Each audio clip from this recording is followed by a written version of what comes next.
What's going on, everybody? Welcome back to Catacombs. So, Trump's big, beautiful bill has passed, and there's a couple of good things in it. There's some things in it a lot of people don't like. There's some things in it people do like. But I want to focus on two things, and that's the no taxes on tips and no taxes on overtime. If you are a person that gets, that is hourly, and you have an opportunity to get some overtime within the next 3 years, you might as well go balls to the wall and make your money. Same thing with the people with tips. Now, I will say this. I forget who was it. Who said this?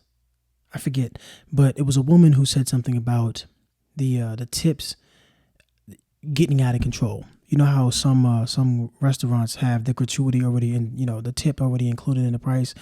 Instead of having, the 18%, she's foreseeing restaurants jumping it up to 20 and 22%, 25%. And these these waiters and waitresses are going to be making a killing off of that. And there is some concern about that. Now, if that's the case, if I see that, let's just be real. We all really need to stop eating out as much as we eating out as we are right now. We really need to cut back and start cooking for ourselves and putting the proper ingredients in it. As much, try to control what you're eating as much as you can by cooking for yourself. So there's that. You can remedy that situation by not eating out as often. Eating home, just making some time for the culinary arts, or even, getting things like, meal prepping, like from Factor or things like that. You can have your food prepared and you can just, it's like ready made. All you gotta do is heat it up type of thing. You can do that instead of going out and eating out and spending extra money because I didn't think about it until that lady said something about, she foresees restaurants raising the gratuity or just automatically putting it in the, your bill. And these waiters and waitresses are going to be making a killing. So I guess it's a real good time to be a waiter and waitress right now. But if you're an hourly employee and you make your money and you're able to get overtime, I say, again, go balls to the wall. Make your money.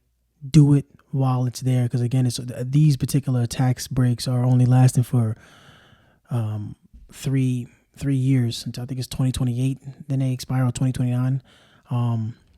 So, with that being said, definitely pay attention to that. And just get your money up, man, and start really investing, whether it be your 401k, whether it be Bitcoin, whether it be stocks, whether it be whatever the hell it is. Make sure you get some hard assets because there's a lot of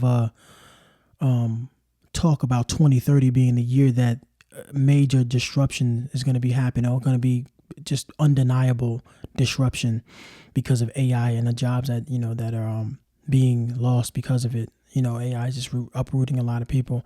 Now, there is some situation where companies are using AI or as an excuse, or using tariffs, like they were using tariffs as an excuse to just downsize. Oh, we don't need these many people because they overhired like a year or two ago. They overhired people back, and now they want to clean up the books. They want to cut the fat. They want to not pay people as much.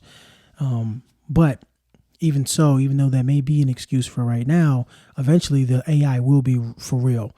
And in a lot of cases, it's for real now, but it's getting way more. It's going to be a lot worse in the coming years.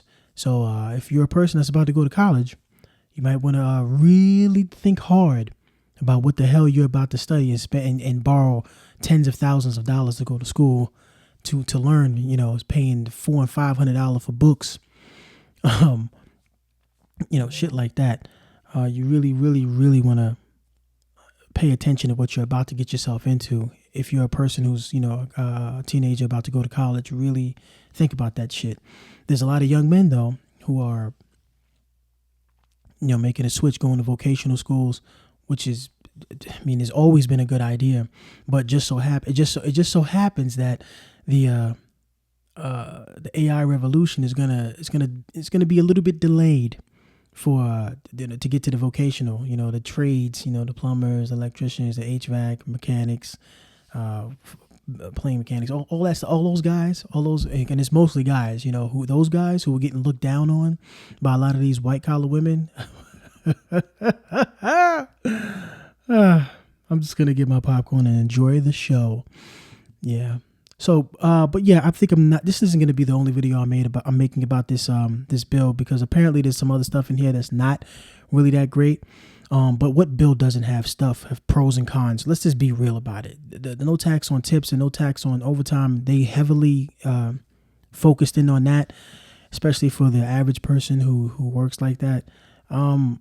Listen, just take advantage of it. This is how you gotta people have to start looking at these bills that are getting passed and looking at how can they benefit, and how is, in the areas that are going to be problematic, how the hell can you get out of the way? It's just that simple. Every president comes in and has their own agenda. Even if Kamala came in, she would have her own agenda. It just doesn't. It doesn't. You have to be able to look at the bill, what their policies are, and make a move, restructure, reposition yourself so you can benefit. And this is a situation. So if you're, it's too bad for the salaried people. It really is. But if you are an hourly person and or a tipped person, you really need to spend the next 3 years putting your head down and really, really going hard, because we don't know what's going to happen after Trump gets out of office. And if the media can manufacture enough hatred again, we may get a Democrat back in there, and then the cycle starts all over again, a whole bunch of bullshit. So you really, really, really, really need to, if you're an hourly worker or not salary. If you are an hourly worker or a worker who gets their money based off of tips, I implore you, put your head down, focus, and work your ass off. Put it into any investment that's sound, and don't buy nothing stupid. I'm serious. Don't buy nothing stupid. Don't throw your money away on dumb shit. You got to live, and I would say, take a trip, but it don't have to be a $5,000 and $10,000 trip. It don't have to be a trip that just breaks your pockets. It don't just keep it light. But for the most part, put your head down and work your ass off. Until the next one, y'all be easy.